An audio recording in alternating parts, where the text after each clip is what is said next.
you've identified your franchise quarterback, there is no price too high.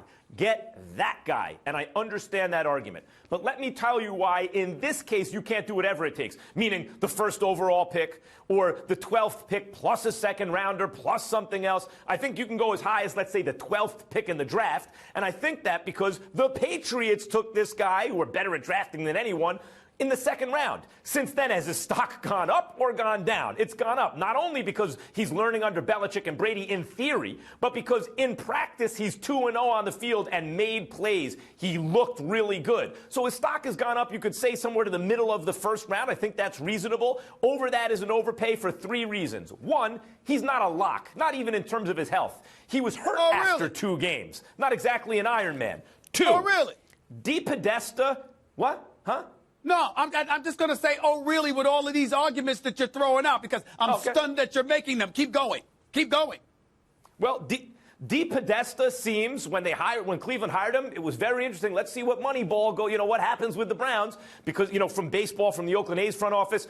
And you can see them stockpiling draft picks and working on the offensive line right away, like going about it just the right way. The equivalent of the 76ers in basketball, the process. Like, it's begun. In fact, The Ringer had a story on this, and it was right along the lines of what I was thinking when I saw all this go down yesterday. So that's 2, and when you engage the process, that's usually not about trading away a ton of draft picks for a player you think can help you now. It's about stockpiling the draft picks and pushing your chips to the middle of the table when the time is right.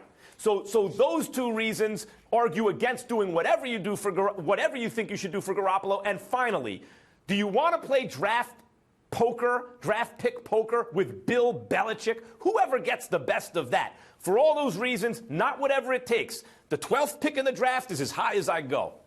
Oh, so all of that bloviating and blathering that you threw out there about Jimmy G, who by the name, his name is Jimmy Garoppolo. He hasn't done a damn thing to earn a nickname. It shouldn't be the tagline on our show. What do you do with Jimmy G? It's Garoppolo. He hasn't earned a damn nickname yet. All right, but after all of that blathering, all of that bloviating, here you are talking about, but don't do just anything to get him. So after talking about how great he was, after talking about how Russ is not going to kick in, after talking about how beautiful he looked and all of that stuff, now you're saying, let's pump the brakes a little bit here. Let's step a little bit back now, because we certainly don't want to give up too much for him because we don't know. Oh, stop.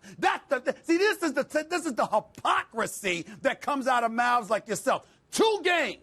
2 games, we saw this dude, and because of 2 games early in the season, when dudes are still learning how to pass gas, for crying out loud, early in an NFL season, all of a sudden we want to talk about him like he the second coming, like, oh my God, they have to hold on to him for dear life, because the dude that you said, that we all recognize to be the best quarterback in football, certainly not the best talent at quarterback, because that's that bad man Aaron Rodgers, but the best quarterback in terms of production and Super Bowl titles, that dude, you have projecting falling off a cliff, okay, within a year, by the way, because it's down to a year now, all right? That dude, right. My Lord, he's there and he's going to fall off a cliff, so let's hold on to Jimmy G. Just stop it, man. The fact of the matter is this. The Browns shouldn't give up a first-round pick for Jimmy G. We don't, Jimmy G. Not a first-rounder? Not unless it's late first round. After 20. After 20, not even before. So you mean to tell me that the Patriots value this guy in the second round in the draft, appear to guess correctly, coach him up, Belichick and Brady coach him up to the point where he looks like an NFL starter, goes 2-0, including a win on the road against the Cardinals to start the season, and that guy hasn't elevated to the first round? That's right, because I don't trust anybody that Bill Belichick will want to let go of, particularly at the quarterback position. I think Bill Belichick But you're making my point. Hold it, wait, I'm talking.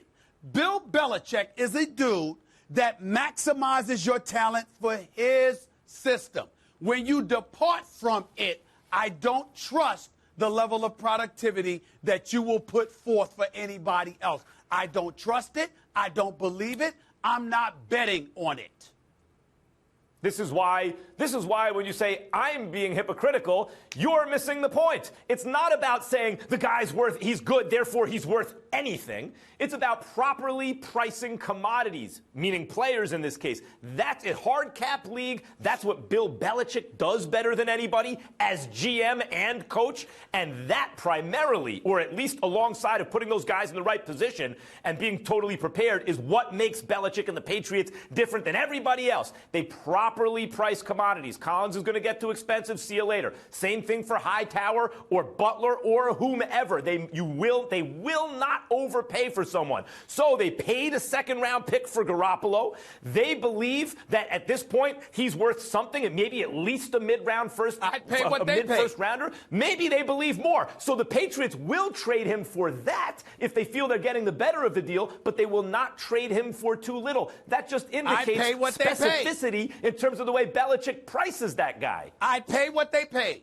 You got him for a second-round pick, I'd give you a second-round pick for him. Because whatever he's done for you, he hasn't done a damn thing for me. I don't know yet. 2 games is not enough for me. I'm not giving It's not enough to give the number 1 overall pick in the draft. I mean, you and I are on the same page. Deshaun Watson, we both like more than Garoppolo, but take a combination of a guy who's ready to plug and play. You can put him in right now, and he's ready to play, and a guy who has upside, and a guy who's young.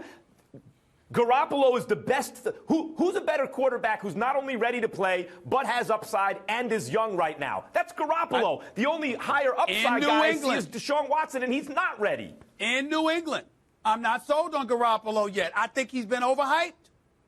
I'm not saying he can't play. I think he's been overhyped. I think all of y'all are drinking the sauce. I just want to hear from the man. Can somebody get a hold of Jimmy G, please? A 12th overall pick.